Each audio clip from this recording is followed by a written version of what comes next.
ওনারা একারা একারা বসে জাতীয় ঐক্য করে কার সাথে কিভাবে? এই পরামর্শ সভাও ঐক্যের ক্ষেত্রে একটা ভূমিকা রাখতে পারে। ঘরোয়া একটা মজলিসকে জাতীয় ঐক্য সভা হিসেবে প্রচার করা বা প্রকাশ করা, এটা একটা স্পষ্ট মিথ্যাচার। আসসালামু আলাইকুম ওয়া নাহমাদুহু ওয়া নুসাল্লি আলা রাসূলিহিল কারীম, আম্মা বাদ। সুপ্রিয় দর্শক শ্রোতা, আজ অত্যন্ত একটি গুরুত্বপূর্ণ বিষয় নিয়ে আপনাদের সামনে উপস্থিত হয়েছি। বিষয়টি হলো আলেমদের জাতীয় ঐক্যের ব্যাপারে যাত্রাবাড়ির মজলিস, অর্থাৎ যাত্রাবাড়িতে যে আলেমদের সভা হতে যাচ্ছে আগামীকাল 21শে আগস্ট যাত্রাবাড়ি বড় মাদ্রাসার আয়োজনে, অর্থাৎ শেখে যাত্রাবাড়ির আয়োজনে, এই বৈঠক বা এই সভাটা কি আসলে ঐক্য সভা নাকি পরামর্শ সভা? এ বিষয়ে মূলত এই বিষয়ে আমি কিছু কথা বলার আগে, অর্থাৎ এটাকে আমি কিছু পর্যালোচনা করতে চাই, এটার আগে একটি পোস্ট পড়া অত্যন্ত জরুরি মনে করতেছি। দেখুন, চতুর্দিক থেকে সবাই এটার যখন একটা ঘরোয়া আলোচনা হয়েছে তখন সবাই বা ম্যাক্সিমাম অনেকেই ফেসবুকে পোস্ট দিয়েছেন, শুকরিয়া, আলহামদুলিল্লাহ, কিছু একটা হতে যাচ্ছে, ভালো কিছু খবর আসতেছে, এমন এক অবস্থা যেন ঐক্য হয়ে গেছে। জিনিসটা চরম দৃষ্টিকটু ও বিভ্রান্তিকর, এবং অনেকের কাছে জিনিসটা কৌতূহলী হওয়ায় চরম পর্যায়ে প্রশ্নবিদ্ধ হয়েছে এই ব্যাপারটা যে আসলে কি হতে যাচ্ছে। অর্থাৎ পোস্টের ঢং এরকম যে কেমন যেন ঐক্য হয়েই যাচ্ছে, আবার কেমন যেন একটা গোপন খবর, কেমন যেন একটা বিরাট ব্যাপার স্যাপার। এই বিষয়গুলো আসলে এতটা দৃষ্টিকটু হয়েছে যে এটা আমাদের লাভের তুলনায় লসের দিকেই বেশি নিয়ে যায়। অথচ যারা এই পোস্টগুলো করছেন তারা আসলে জানেই না যে এটা কি ঐক্য সভা নাকি এটা পরামর্শ সভা। প্রশ্ন হলো, পরামর্শ সভাকে ঐক্য সভা হিসেবে প্রচার করলে লাভ কি লস কি, এই ব্যাপারেই আমরা আলোচনা করব। তবে তার আগে মুফতি হাবিবুর রহমান মেসবাহ হাফিজাহুল্লাহ, ওনার একটা পোস্ট, এই পোস্ট অত্যন্ত জরুরি, এটা সবার জানা থাকা দরকার। তাহলে এই বৈঠক সম্পর্কে বা এই মজলিস সম্পর্কে পুরা ধারণা ক্লিয়ার হয়ে যাবে। আপনারা এখন দেখতে পাচ্ছেন স্ক্রিনে মুফতি হাবিবুর রহমান মিসবাহ হাফিজাহুল্লাহ যে পোস্ট দিয়েছেন, আমি হুবহু সেই পোস্টটাই আপনাকে পড়ে শোনাচ্ছি। 24 যাত্রাবাড়িতে জাতীয় পরামর্শ সভা, আলোচিত পোস্টার ও বাস্তবতা, এটা ছিল পোস্টের হেডলাইন। এরপরে বলা হয়েছে যে শাইখে যাত্রাবাড়ি রাজনৈতিক মুরব্বী নন এবং 21 তারিখের প্রোগ্রামও কোনো রাজনৈতিক প্রোগ্রাম নয়। যদি রাজনৈতিক প্রোগ্রাম না হয় তাহলে এটা ঐক্য সভা কিভাবে হয়? কারণ অনেকেরই প্রশ্ন, এটা ঐক্য মানে যাত্রাবাড়ি থেকে ঐক্য হইতে যাইতেছে, তো এইটা ঐক্য সভা প্রচার করলে লস কি, এইটা আমাদেরকে বুঝতে হবে। চলুন পোস্টটা শেষ করি, তারপরে আমরা পর্যালোচনায় ঢুকি। তারপরে উনি লিখেছেন যে সারা দেশে মাদ্রাসা তথা দ্বীনি অস্থিরতা নিরসনে দেশের মুরব্বী হিসেবে শীর্ষ আলেমদের নিয়ে জরুরি আলোচনা সভা ডেকেছেন। এটি কোনো পাবলিক প্রোগ্রামও নয়, নির্দিষ্ট শীর্ষ আলেমদের খাস ও ঘরোয়া বৈঠক।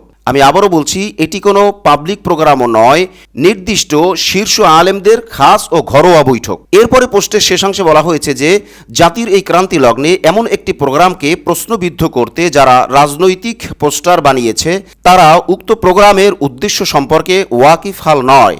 এই পোস্টারের সঙ্গে প্রোগ্রামের কোনো সম্পর্কও নাই। এই ছিল পোস্ট। এবার চলুন আসলে সেই পোস্টারটা কি ছিল, আমরা একটু পোস্টারটা দেখার চেষ্টা করি যে আসলে সেই পোস্টারটা কি। আপনারা স্ক্রিনে দেখতে পাচ্ছেন যে মাওলানা আবু বকর হাফিজাহুল্লাহ তিনি পোস্ট করেছেন, এটা একটা ভুয়া পোস্টার, সুতরাং কেউ বিভ্রান্ত হবেন না। এখানে বলা হয়েছে যে মানে পোস্টারের মধ্যে যেটা আছে জাতীয় পরামর্শ সভা, আসলে এটা জাতীয় পরামর্শ সভা না। দেখুন, জাতীয় পরামর্শ সভাই যদি হয় তাহলে সব ঘরানার সব আলেমদের থাকার কথা, অথচ এখানে সব ঘরানার সব আলেমরা থাকছেন না। এরপরে নির্দিষ্ট কয়েকজন হজরতের নাম দিয়ে একটা পোস্টার করে চরম পর্যায়ে বিভ্রান্তির সৃষ্টি করা হচ্ছে। এটা কোনোভাবেই জাতীয় পরামর্শ সভা অথবা জাতীয় ঐক্য সভা অথবা জাতীয় কোনো বিষয় নয়, এটা নির্দিষ্ট আলেমদের কওমি ঘরানার একটা পরামর্শ সভা মাত্র। তবে এই পরামর্শ সভাও ঐক্যের ক্ষেত্রে একটা ভূমিকা রাখতে পারে, মানে দূরত্ব কমানোর ক্ষেত্রে একটা পরামর্শের ব্যাপার হতে পারে, এরকম কোনো আলোচনা থাকলে থাকতেও পারে।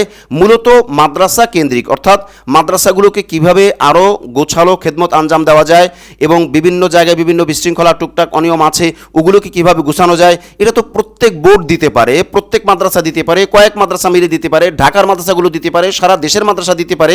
এটা মাদ্রাসাওয়ালাদের কাজ, এটা তো পাবলিক প্লেসে এনে এত হজবরল করার কোনো প্রয়োজন নাই। এবার আসেন আমরা আখলাক টিভির অ্যানালাইজে সামান্য একটু কথা বলার চেষ্টা করি। যাত্রাবাড়িতে 21শে আগস্ট আলেমদের জাতীয় ঐক্য সভা নাকি পরামর্শ সভা? এই যে আলেমদের ঘরোয়া পরামর্শ সভাকে জাতীয় ঐক্য সভা হিসেবে প্রচার বা পোস্টার করা হয়েছে, এটার বিরূপ প্রতিক্রিয়া কি হতে পারে? প্রথমত একটা মিথ্যাচার যে ঘরোয়া একটা মজলিসকে জাতীয় ঐক্য সভা হিসেবে প্রচার করা বা প্রকাশ করা, এটা একটা স্পষ্ট মিথ্যাচার, জেনে করুক বা না জেনে করুক, বুঝে করুক বা না বুঝে করুক। দ্বিতীয়ত যে সমস্যা দাঁড়ায় সেটা হলো যে দেখুন, জাতীয় ঐক্য আপনি করবেন, সেটা আপনি জামাত ঘরানাকে বাদ দিয়ে কিভাবে করবেন? কখনোই সম্ভব না। আপনি যদি বলেন যে কওমি ঘরানার জাতীয় ঐক্য, তাহলে সেটা আগে ক্লিয়ার করবেন। যখন আপনি এটা বলছেন না যে কওমি ঘরানার জাতীয় ঐক্য, তাহলে অবশ্যই জামায়াত সহ আহলে হাদিস বা লামাজহাবি ফেরকা সহ যত দল মত আছে, অর্থাৎ ইসলামী ঘরানার এমনকি সুন্নি জামাত সহ সকলকে নিয়েই আপনাকে ডাক দিতে হবে।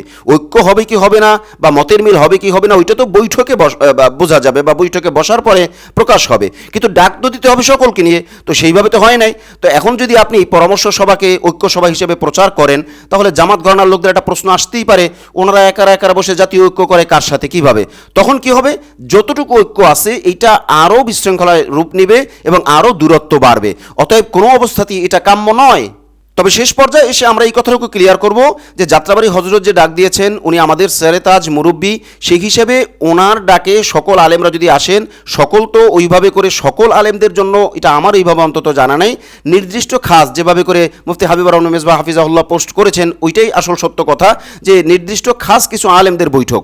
তো এটা যদি সবার হয় বা নির্দিষ্ট হয়, তাহলে হবে কি, ইনাদের মাধ্যমে কিন্তু ঐক্যের একটা সূচনা হতে পারে। যেমন আমরা মাদ্রাসা বিষয় বসছি, তো এখন জাতির যে অবস্থা, এতে ঐক্যের ব্যাপারেও তো একটা ভূমিকা নেওয়া দরকার। হইতে পারে ওই আলেমরাই যাত্রাবাড়ি সাহেবকে বসে বুঝাইয়া বলে তার মাধ্যমেও ডাক দিতে পারেন, অথবা তার মাধ্যমে একটা পরামর্শ হওয়ার পরে কারা কারা বসতে পারেন, সকল দলের ইসলামী মানে কওমি ঘরানারও তো আবার অনেক দল আছে, প্রত্যেক দলের জাতীয় নেতৃবৃন্দের সাথে বসে, কেন্দ্রীয় নেতৃবৃন্দের সাথে বসে এরপর একটা পরামর্শ হতে পারে।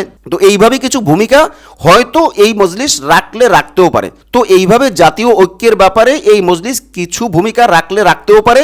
তবে এইটা মূল এজেন্ডা নয়। মূল এজেন্ডা হলো তাদের ঘরোয়া বৈঠক এবং কওমি মাদ্রাসা কেন্দ্রিক পরামর্শ সভা, ওইটাই হলো আসল, এবং সেটাও নির্দিষ্ট খাস কিছু আলেমদের।